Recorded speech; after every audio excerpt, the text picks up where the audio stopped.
So again, if you're just joining us, first and last name in the chat box and your graduation year so that we can record attendees accordingly. And then we'll get started in probably about a minute or two.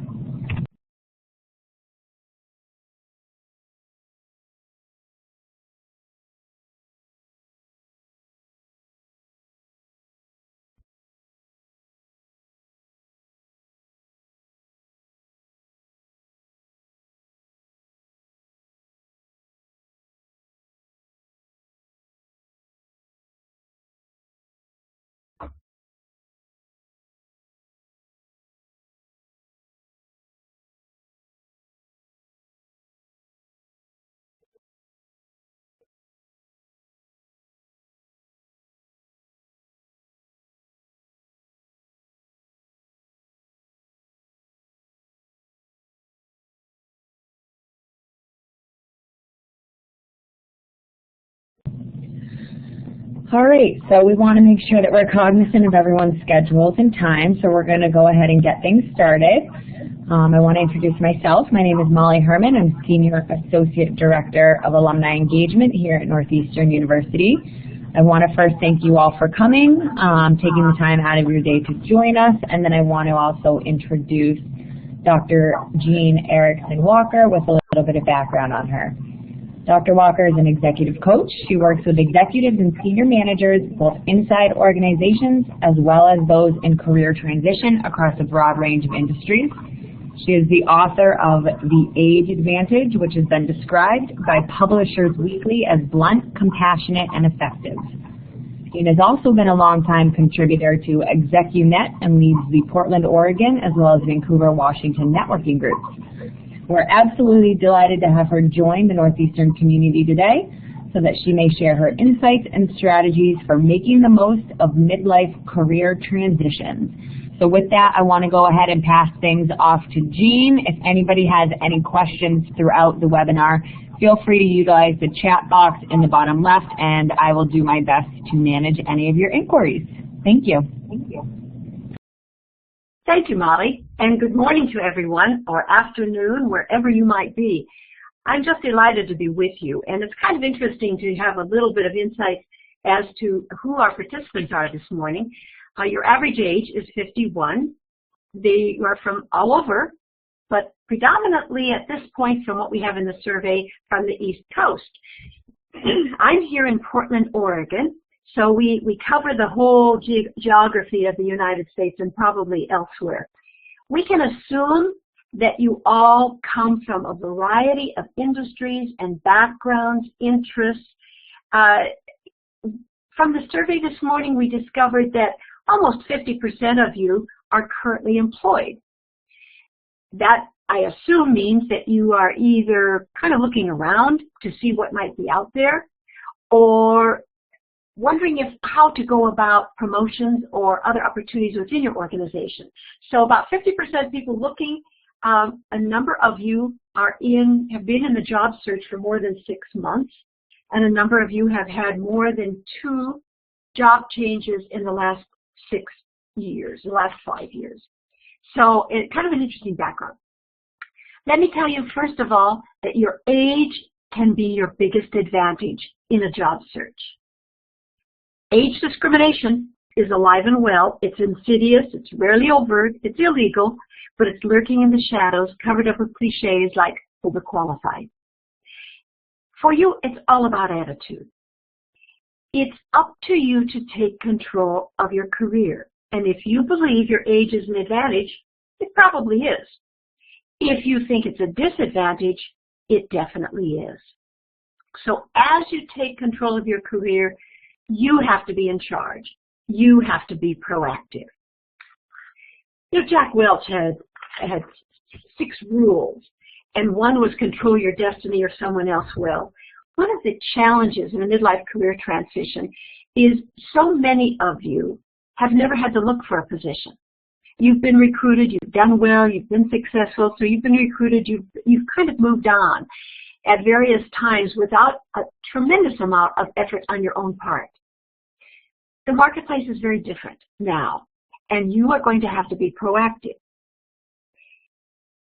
It's also important to face reality as it is, not as it was or as you wish it were. And that means you probably will not be hired once you're past that magic age of 50, and quite frankly, it's more difficult even after age 40. You are not likely to be hired in what we think of as a development role. You're more likely to be brought on level. And that's the reality. So it's important for you to understand that you have to be candid with everyone. Don't try to hide your age. Authenticity, credibility are critical. Your age is your advantage, and if you don't believe it, no one else will. So sell what you have, flaunt it. It's also important to understand to be ready to change before you have to. Always much easier, we all know that, much easier to get a new position when you are currently employed. The fact of the matter is, you're more marketable at that point. But don't let it dissuade you if you are out there looking and you have been for more than 6 months, because in this marketplace, there's a rare person who hasn't either been in a career transition in the last 2 or 3 years or knows someone who has. Where is your current employment going for you? Is there a future there? Is the writing on the wall? And get out while you can be still in charge. But also recognize if you don't have a competitive advantage, don't compete. I think of companies like Nike here in Portland, Oregon. Truly, if you're over 35, it may not be a really logical thing to be looking for a position there. So look at the culture of the company. Look at what they typically, who's there, who are they looking for. Know your differentiating factors. At this stage in your career, leadership, management, interpersonal relationships, crisis management, knowledge of the workplace are real strengths for you. And they're what someone under 35 really doesn't have in their bag of tricks. So as you hit the marketplace, it's critical to know yourself and know what you're saying, what you're selling. Use your network. One of the real advantages you have is a long list of contacts. Let's just understand the market. Who's up, who's down, who's going nowhere. Who are the startups? Where are the startups? Where are the turnaround advantages? Those can be a really good place for you. And then it's important to create your market presence. It's time to become a marketing master and marketing yourself. Look at where the power is. Is it in the industry? Is it in the competition? What's the competitive advantage of the company you're looking at? Who's in charge there? Is it the board of directors? Is it the execs? And if you look at the execs, find out, do some research on them. How long have they been in the company? What's their backgrounds? Where did they come from? Why were they brought into this company? What's the culture of the company? Is it technology-based? What's the driving force? Where are they going? What are their goals? What's their mission? What's their vision? And then avoid the crocodiles and flaming pits.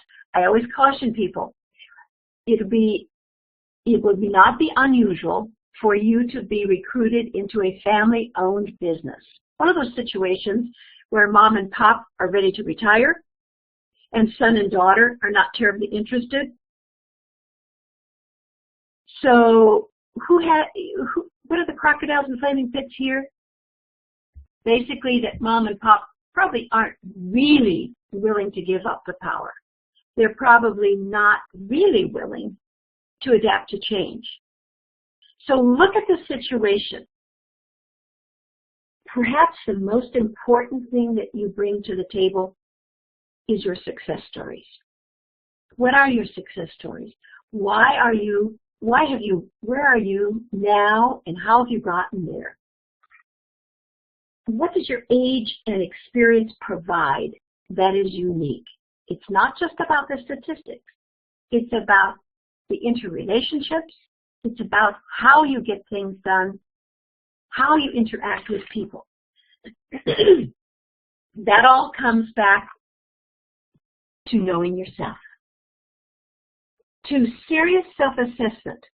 And I really encourage you to work with an executive coach, someone who has not only the objectivity and knowledge, but also has great experience in the marketplace. Working with people at this age level, it's quite a different story than working with somebody 35 and under.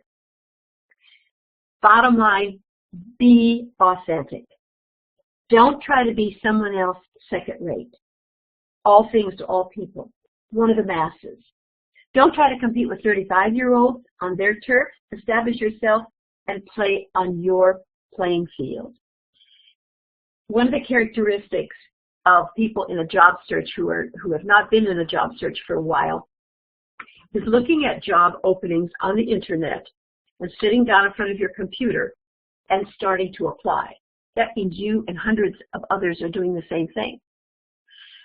So another point of that is people tend to try to be and sound like whatever that job description is, which means you're putting yourself in the same watered-down stew with everyone else. It simply is not going to get anywhere. In most cases, it's a waste of time. As you look forward to marketing yourself, you have to start with what is unique about you. What's your added value? Why are you successful? There will be 2 or 3 threads that run through your career as to why you're successful, and they'll be pretty consistent. The truth is, you are not going to change very dramatically at all at this stage in your career. There's a pattern to how you perform. There's a pattern to how you relate to people. There's a pattern to how you get things done through other people. So what is it that you bring to the table that is unique? Who's your ideal customer? How do you reach that customer? What resources do you need? These are all questions you need to ask yourself before you start. And then we get to brand image. Whether or not you realize it, you have a pretty specific brand image that people who know you, who have worked with you, related with you, are going to be pretty consistent in what they think of you and how you make them more successful. So there's an implied promise. One of the easiest things to do is go out to your network, personal and professional, and ask them what they see as your brand image. You'll find it's amazingly consistent. It should reflect your personal mission and values. What is it? What is it that's important to you? What is the bottom line? I was just interviewing 2 people yesterday for a vice president role. They both were in London. And very, very, very different people. But there's no question in my mind that both of them are highly qualified, very bright, talented, have huge successes. But one is very focused on his own personal success. So he loves a challenge because it gives him an opportunity to display that. The other one is very much a mission-oriented, to focus on the company, to focus on the goals of the company, to bring people together to get things done. Either could be successful, but very different. Identify the product or service. It's interesting to realize that people tend to be product people or service people. And if your interest is in the product, the uniqueness of it, working with customers, working with product development, you may not be as interested in something that comes out of more of the service orientation, including consulting. All of these things drive your choices and your decisions. Remember that a brand image,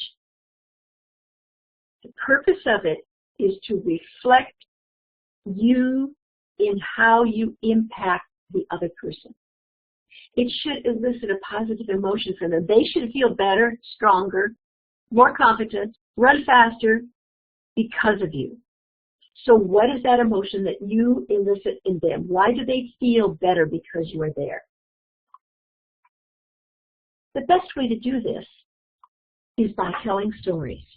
Stories that illustrate not only what you do and your competitive edge, but how others succeed because of you. We're going to be going through some slides showing you a pattern of how you develop your marketing advantage and how you get out there and sell yourself. So be thinking of that and thinking of questions that might reflect each one of these. And at the end of our discussion this morning, in the presentation, we'll be looking forward to your questions. So one of the most difficult things for people is they tend to write resumes and they tend to tell their stories based on data. That data doesn't mean a whole lot to a potential employer. What it does is reflect what you did, how you were successful in the past for a different employer. So it's an illustration, and we value it, but it's how you did it. It's who you interacted with, how you made others successful. That is important. So it's the story behind it that is critical. What are your advantages at this age? Certainly, solid experience. You have experience and expertise. And I always say, it took you this long to get this good. No one under 35 can have that experience. They may have knowledge, they may have information, they may have terrific skills, but they don't have the experience that creates wisdom. Wisdom is only achieved through time.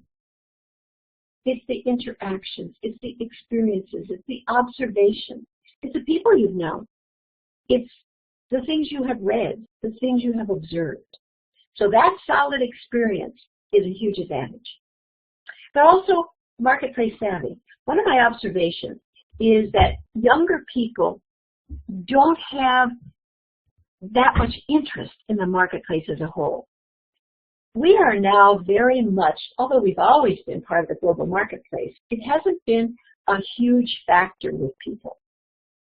And what I find now is that ability to work in a global environment, whatever your job is, to understand the versatility and the flexibility of being able to have had the experiences with people of different cultures, different backgrounds, different languages, different ways of thinking and being is so critical, particularly as we become more and more virtual. And more you're not sitting next to that person or in the next office. So the marketplace savvy, understanding how a company works cross-functionally, what other departments and divisions are doing and why and how they interact and impact your own is critical. I find that people, and I often refer to under age 35, but because age 40, you're already beginning to have some of that background and knowledge. And when you get to age 50, it's a huge, huge advantage. Also, the interpersonal skills. You know, you've worked with jerks all your life. That's no big deal. Someone younger? Really? That person thinks that way? That person acts that way? That's ridiculous. For you, you just kind of take it as one of those things, and you move on. The network is a huge advantage. And hang on to that network. Keep connected. They are a huge plus for you. Crisis management. At this age, you recognize when it's a crisis, but even more important, you recognize when it's not a crisis. That's unique. You've been there, you've done it, you have had experiences like that, and you don't have any problem dealing with it now. Work ethics, that's one thing we really, really expect of someone at midlife. With the virtual workplace, we've really gotten to a point where work ethics are pretty flexible. So people are used to working out of their homes. They're used to having opportunity to take their children to school in the morning, pick them up in the afternoon. I hear people talking about they don't have the bandwidth, they have too much pressure, there's too much to get done. And then when I really, really interview them about this subject, and you find out how much time on task did they actually provide during that day, they may think it's a 10-hour day when it's really about a 7. But for people at midlife who came out of a different marketplace, they put in a 10-hour day that's pretty much time on task. So those kinds of work ethics are very different. Commitment. People who are at midlife and older tend to be very committed to getting things done for the company. There's a loyalty to the company, which is quite different than the younger people. And they're reality-based. They don't expect everything to always work out. When we look at the disadvantages, you are perceived as being inflexible.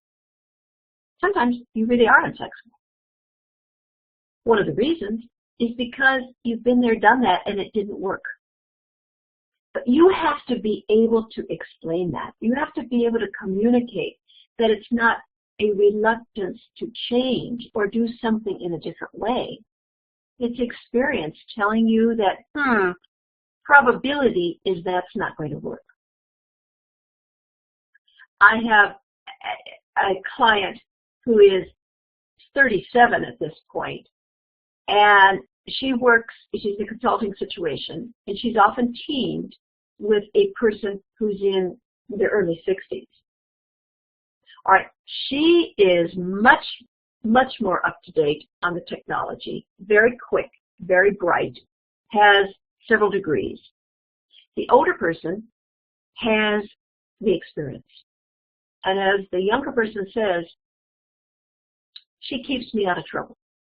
She understands what will work and what won't work, and very often comes from the customer or client viewpoint.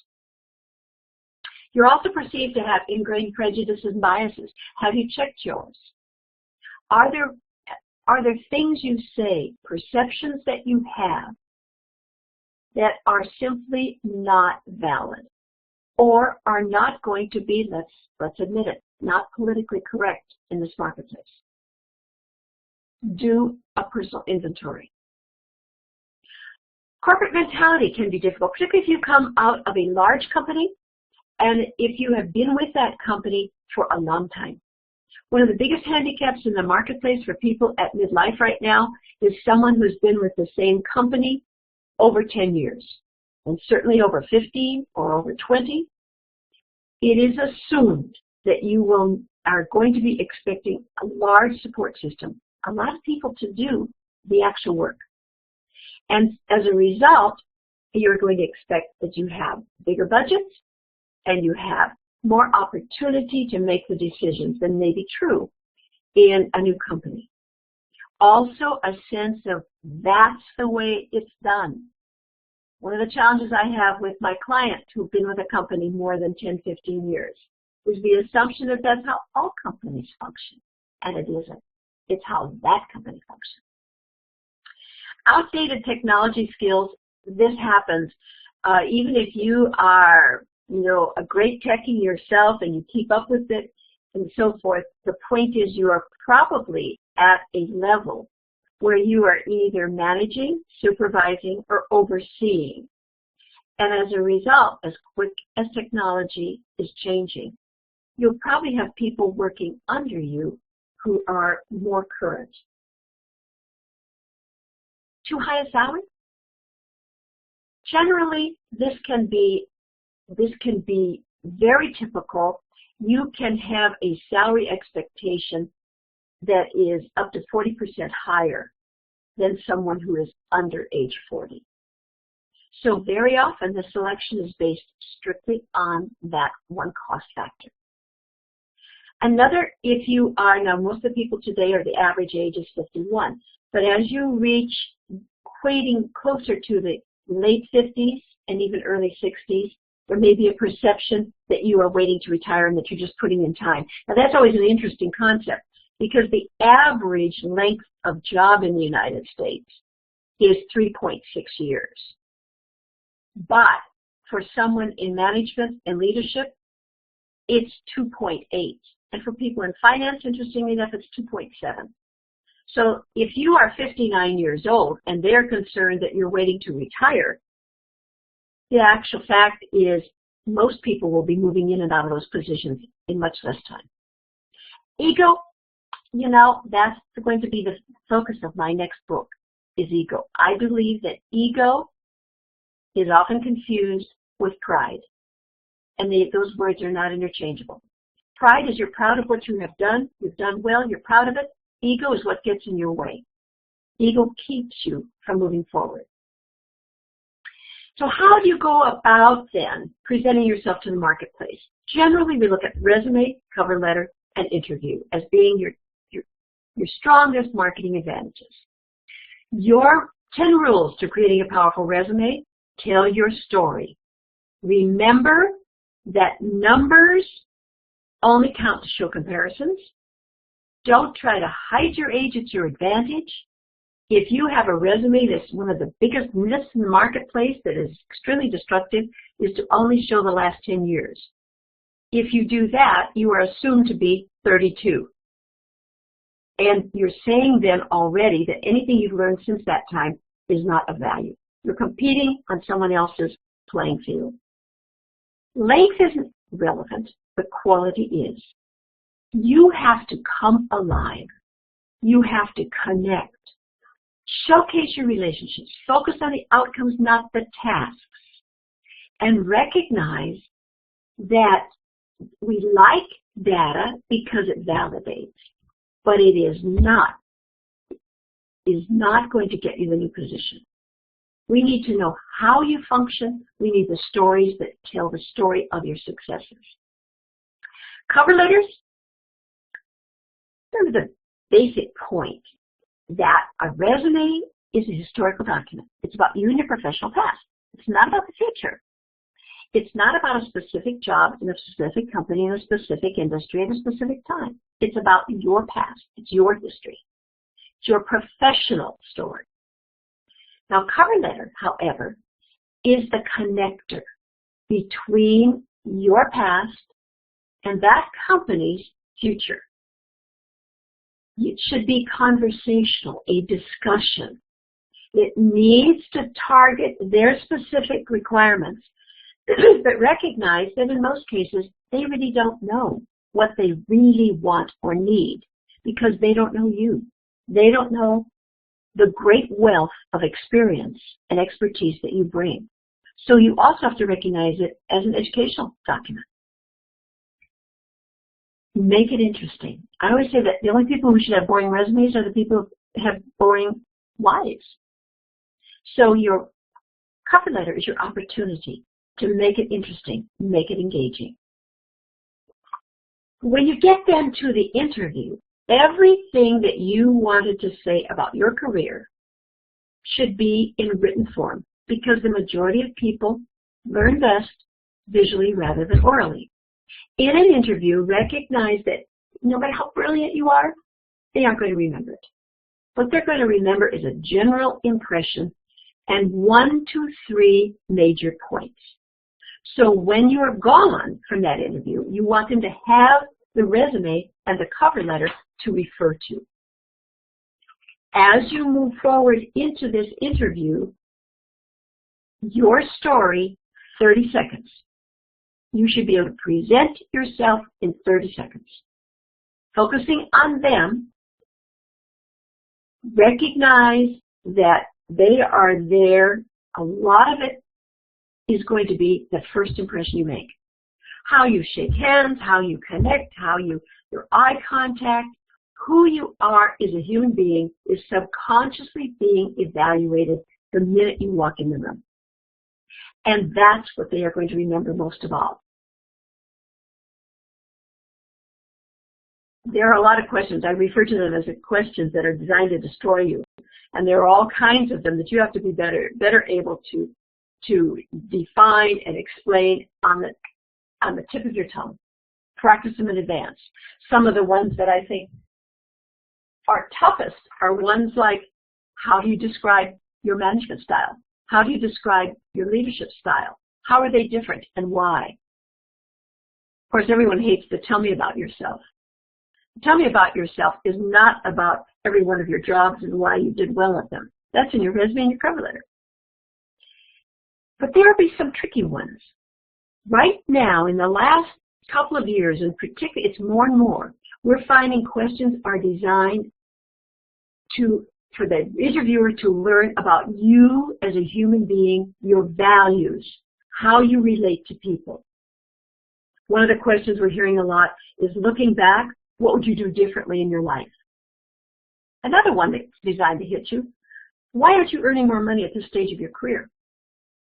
How do you feel about working for someone younger? What changes would you make if you came on board? Why have you had so many jobs? Why have you been out of work so long? What do you see as your career options at this point? These are the kinds of questions that can really knock you down if you're not prepared for them. A truism is that your network is your greatest asset. Pull them up. Go back to people with whom you have worked and interrelated over the years. Reconnect. When you go to networking meetings, have a reason. Why are you there? What are you anticipating finding? We talk about 3 as a magic number. Always walk up to a group that has at least 3 people, because you want to be free to move on to the next. And if there's only 2 people, you're kind of stuck. Make each person there feel that they're the most interesting person you've ever met.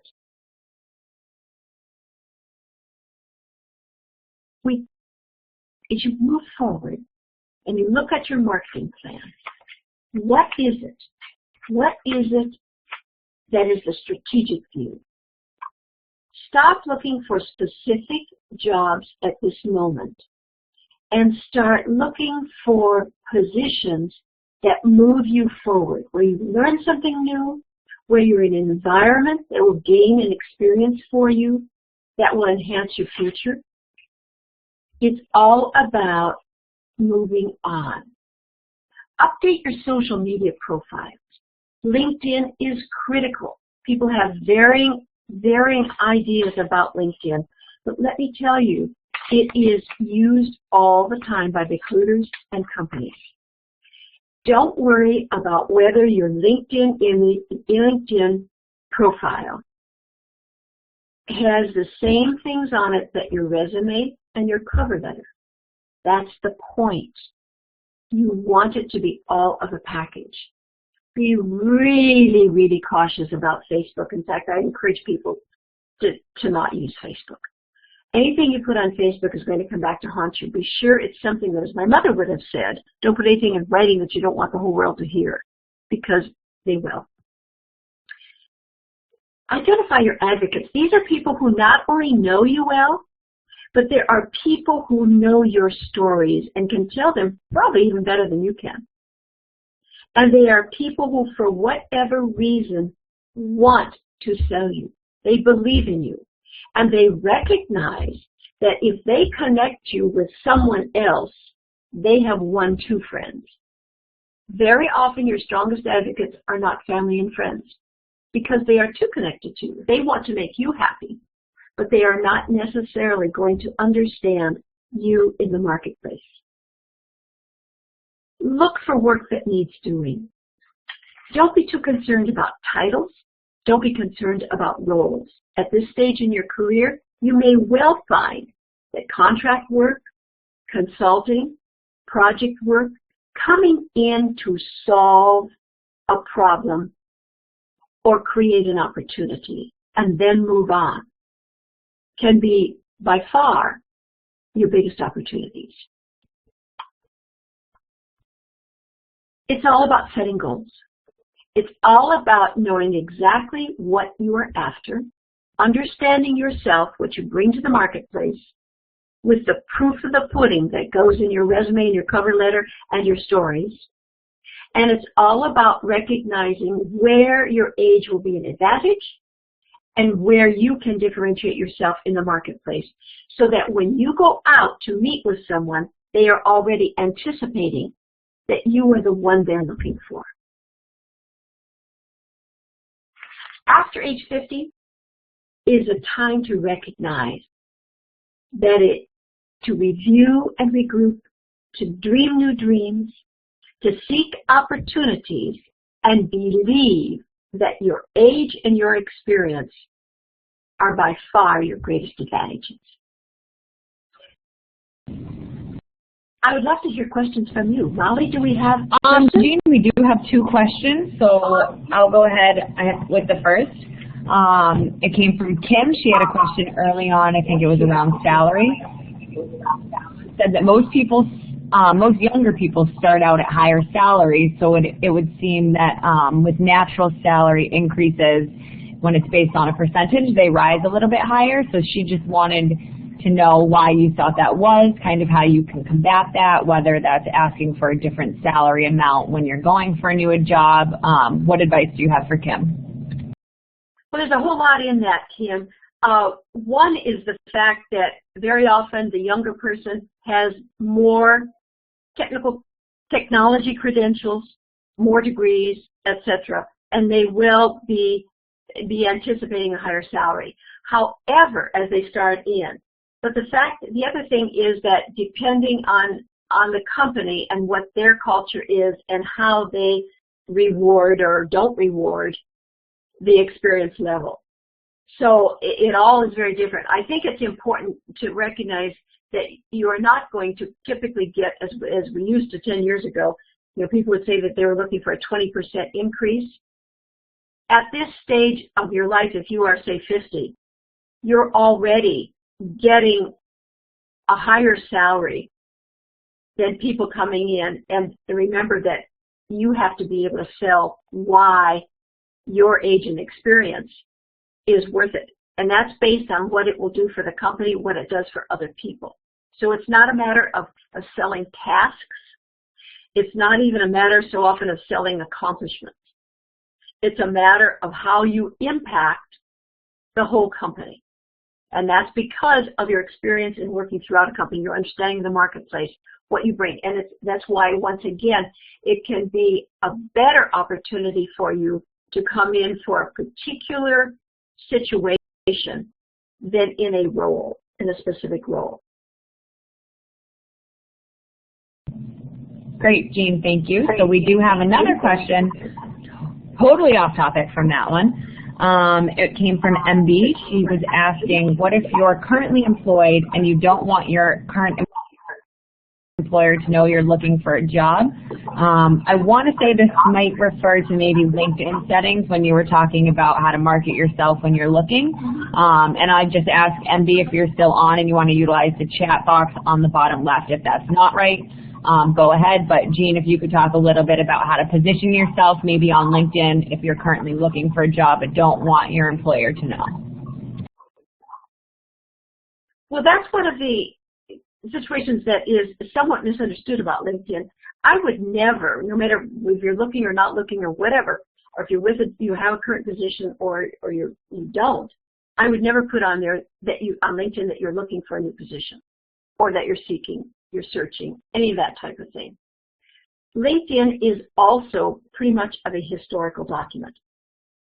So it's what you are doing now, what you have done, and it should, your label should be, for instance, if someone's looking, let's say they're looking for a senior position in finance. All right, you don't put on there, you put on what your current position is. If you are not employed, you still put in what it is that is your label. You're a senior finance manager. You don't have to put where you are working.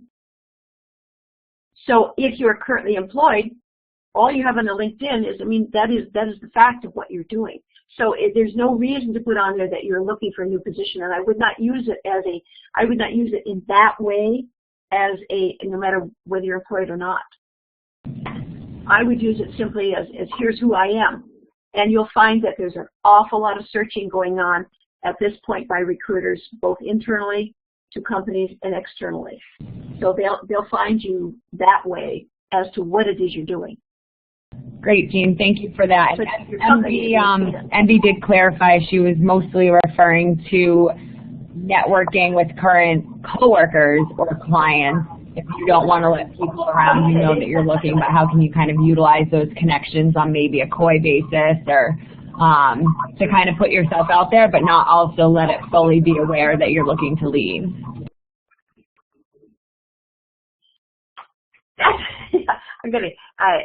My family has talked me into being involved in fantasy football. So this reminds me of this, because as I'm looking out for a good player, I'm looking at how I can negotiate with someone else to get someone that I need, which is typically a running back. And the point is that you don't say to anybody that you're, to clients or customers or anybody you're working with, that you're looking for a new position. There's no need to. But you can always talk about something that you're really interested. I've always been very interested in getting more business development background. And you can talk in general terms, but it's not the people that you're working with or your current customers or clients that are going to be your strong basis, except as they're talking and someone says to them they're looking for someone, they'll say, we have this terrific person at our company, and you should talk to her. I don't know if she's open to moving, but you should talk to her. Okay, and then we just got another question from Jackie. She said she's finding it challenging getting a new role after being reorged in an executive level role. Most roles at this level seem to be groomed within a company. How can she get past that obstacle? That's an interesting question, simply because we are seeing more and more of people being brought in from outside even the industry. So if I were advising her, I'd say don't be intimidated by that at all. It depends a lot on the industry. In other words, high tech, academia, and healthcare tend to be more likely to want someone who has been groomed, if not within their company, certainly within their industry. They are the hardest to make a transfer in. But other industries tend to be looking for new approaches, and they are going to be more open to that. It's just that you have to sell the merits of it. So you need to be looking at the companies you're interested in, industries you're interested in, and doing your networking informational interviews, and really having your story together so you can show, because it's not, it's not knowing the product line, it's not knowing the service line that is critical. That is more likely to be done by people under you. If you've been a senior executive, your role is to make other people more productive. I would say that you're paid the big bucks because of the exponential value you bring by other people being more successful because of you. Your role is primarily strategy, management, leadership, and developing people. So those are things that are completely transferable. So part of it is, don't think of yourself as being limited by that company's product or service, or even knowledge of that industry. Think about it as what you bring to the table. Those things, as I said, number one, are primarily done by people under you, and number two, they're learnable by you. So that once again is a case, where it's more your attitude toward it probably than the reality. We have another question that came in from Rich. It's probably going to be a quick answer. He said, would you agree that you should remove the date which you got your degrees from your resume, or should you leave it on there? Interesting question, and that's kind of let me give you a little philosophy behind that. Your degrees, if they are more than 5, and certifications, anything of that type, if they are more than 5 years old, they are background for what you have achieved. So if you put in that your degree was in whatever, 1974 or whatever, 1984, whatever, the first thing that person is going to look at, particularly, remember that in general, recruiters, HR professionals, and so forth tend to be somewhat box people. They have boxes, and they're trying to find someone who will squeeze in there very comfortably. They are not going to be terribly imaginative. They are not going to look at what you bring that is above and beyond. So they're going to look at that and they're going to say, oh my goodness, this guy is ancient. And so he can't be current. They're going to go into all these stereotypes and all these assumptions. So I don't suggest you put in your dates of your college graduation or any of those things if they're more than 5 years old. But I would also say you darn well better have something that's within 5 years. If it's a certification, it's a leadership development program you went to, something, and be sure those dates are there. Now I also want you to go way back in your history as far as the resume is concerned, because in each one of those, it's a stepping stone. If there isn't, one of the most ridiculous things is when someone comes into me and they have a resume, the person standing in front of me has to be in their 50s. Okay, there's no mystery about that. And they're standing there handing me a resume that is of the last 10, 12 years. And it starts with director of. And I think, I'm a little sarcastic when I say, did you come out of the womb as a director? I mean, you're not kidding anybody. And what's frustrating about that is one of the things we really expect of people of midlife is that they have integrity. They feel like that should be assumed. And when you walk in the door and it's obvious you're not 32, subconsciously the person feels betrayed, that you're dishonest. So you want them, and if they are going to judge you and they are not going to hire you because of your age, you're not going to be so incredibly impressive and brilliant, I don't care who you are, in that interview that they're going to forget their own biases. So you want to be brought in for interviews with people and with companies that are thrilled to death to have your wisdom, your experience, and expertise. And they're looking for you to come in and make huge differences in their company. So one of the examples I have is a man who started out his career in sales with General Electric. Okay, General Electric was known for having an incredible sales training program. And he was selected as Trainee of the Year. Wonderful. Of course, he didn't want to go way back and put that on there because that was so long ago. I said, oh, they'll be jumping up and down to get you because, first of all, companies now are not spending their energy and their money on training programs. And they know that General Electric had a terrific one. So they're going to assume that your successes reflect that training and that you will bring, as a leader in that area, you are going to bring that knowledge to their people. So it's a double whammy. We also believe in stereotypes. We believe that someone at age 22 or 23 who was selected as Trainee of the Year is still performing at that level. So it's a tremendous advantage to you. And some people come, that maybe they've moved on. For instance, I have a client in Silicon Valley who has quite a rich background, but he's had supply chain, he's had IT, he's had finance, and he's had operations. Okay, when he first came to me, I said, you're not going to be hired in any one of these areas as he came out as the vice president. I said, you're probably not going to be hired in any one of these specific areas, but there are people a lot more experienced than you do in the specific area. You're a hybrid. And what we want to do is find the role for you where they're going to be thrilled to death because of your cross-functional knowledge. So it will be in a senior leadership role, perhaps a COO role. And that's exactly what we found. And of course, they were thrilled to get it. So, it's the richness of your background. And so when someone comes and says, okay, I'm looking for a position as VP of IT, which is what he had been, they're going to find somebody else with more experience. But when he tells the whole story and goes way back, the company he got, it's like the perfect job for him.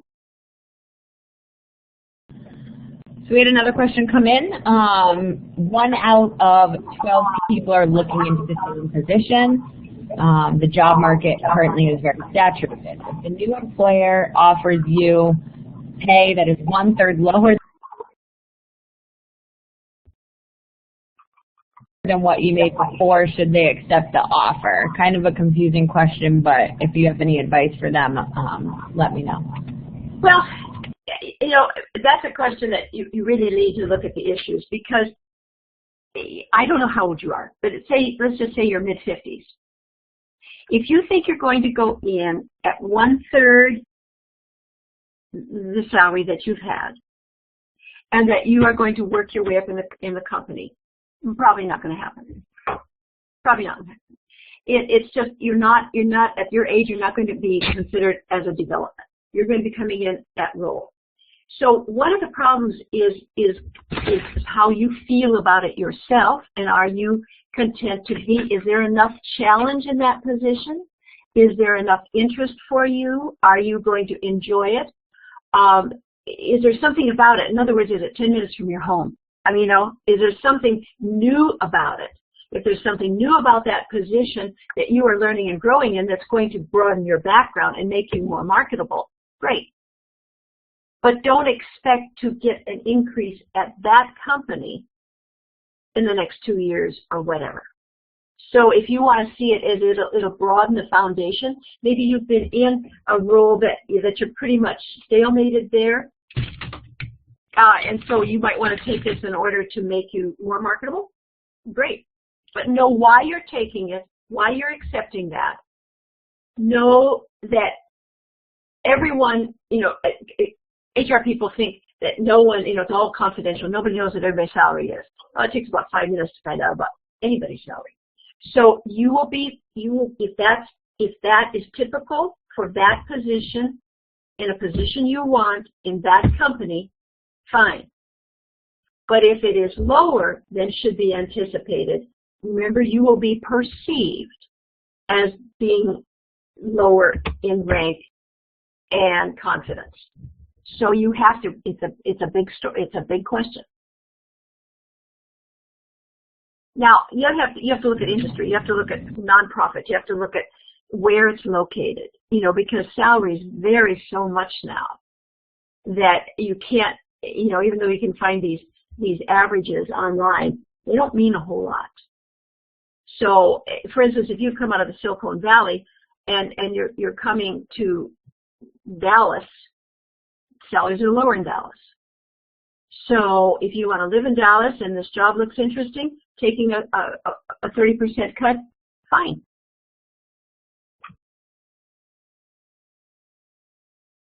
All right, we have a question from Jeff. Saying he's worked at the same company for 23 years in a variety of business development and account management positions.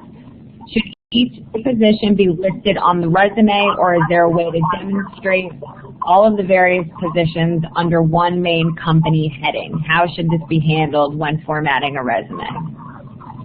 In general, you want to do each one. But there's a point if you've been there 20 years, let's just say that, the last 2 or 3 promotions have been promotions, and they've been specific, and there are things you've done there that are quite unique. You want to keep them separate. But then you might go back to the first 10 years and just say positions ranging from this to this to this, and kind of generalize. So I'm going to give you, Molly, that's a combination answer. It really is unique to his situation, because you don't want to bore the reader. One thing that in the resume slide, don't worry about length. Anybody at midlife who has a 2-page resume is understating and short-selling themselves. All that resume will be is data. And I believe that 95% of resumes out there are anywhere from gosh awful to basic data sheets. They're not differentiating you. So tell your story, but you also don't want to bore people. If what you have done is pretty much the same in those areas, then you're talking about your accomplishments and you're talking about interesting stories. But so he may well be able to generalize the first 10 years in that company. But if his resume is under 3 pages long, I can tell him right now he's not telling his story fully.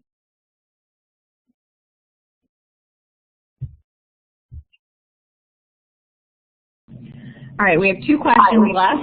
The second to last one is, what can you say about coaches, whether it be career or life coaches, and finding the right one for you, as well as how to justify the cost? Justifying the cost is the easiest answer. One of the most heartbreaking things I deal with is people who come to me who've been looking for a position for 6 months or more. Because all sorts of things. They have not been successful. They're kind of down. They're discouraged. They're losing the sense of self-worth. They've had all these things that have gone wrong, and they have used up their first impressions with an awful lot of areas.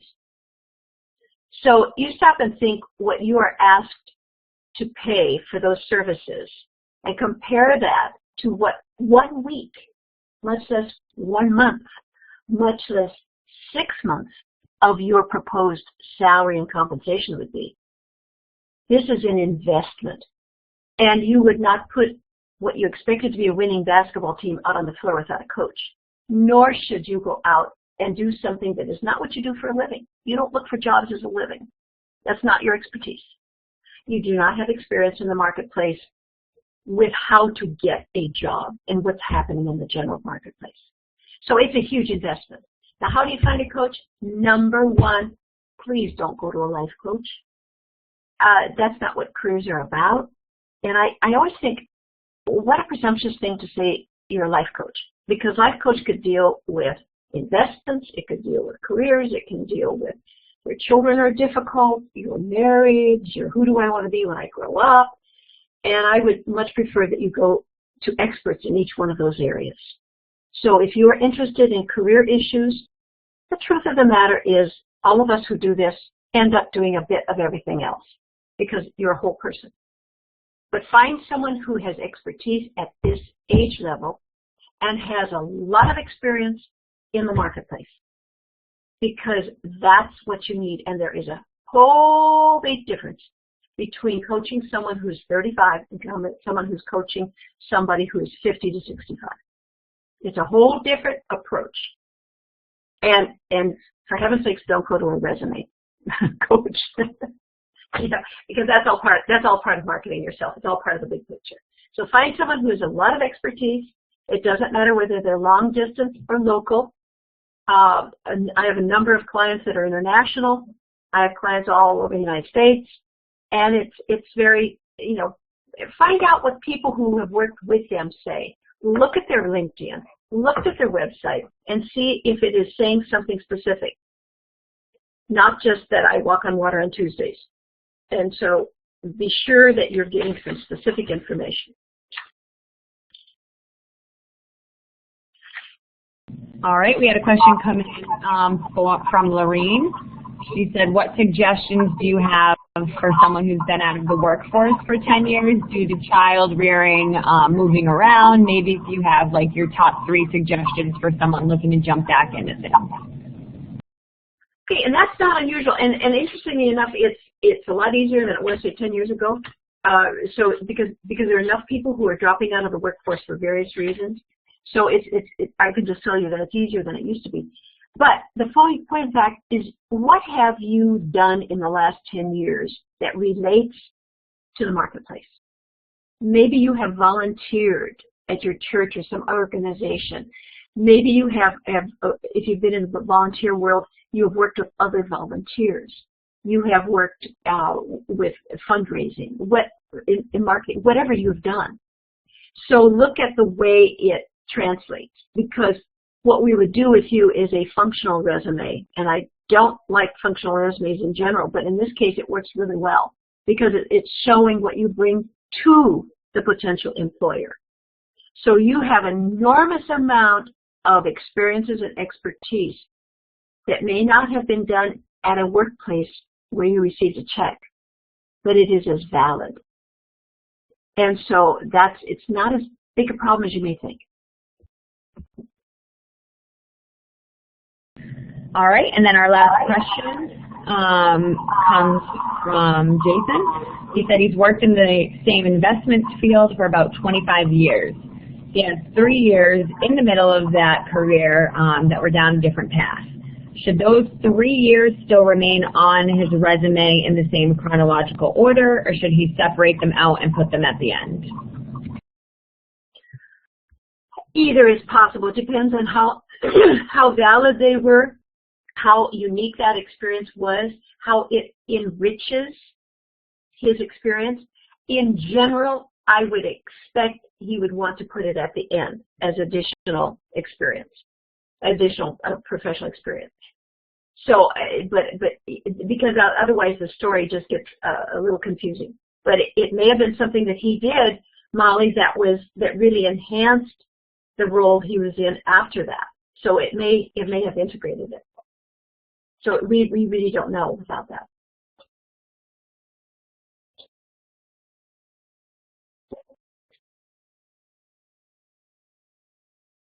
And then we have one quick question from Shannon, and after this, this will be the last one that we'll take.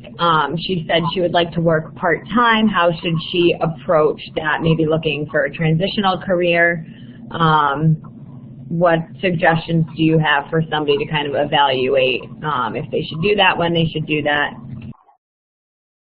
Oh, that was kind of easy because there's so much opportunity now for project work, contract work. Don't think of it as part-time. That's up to you to determine how much time you want to spend. But it really isn't that.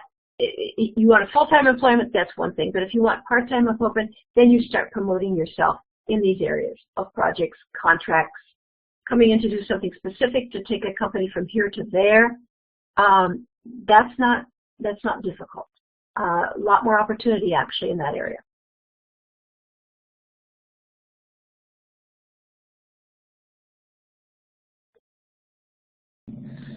All right, so with that, we're going to wrap things up. Jean, I want to say thank you to you for joining us today, and obviously everybody else, thank you for logging in. You'll all receive a copy of this recording via email. We can put Jean's contact info in there as well in case you want to connect with her offline or you have any other questions. And with that, I just want to say thanks again, and I hope everybody has a good evening. Thank you all. It's been fun being with you, and my best to you in your careers.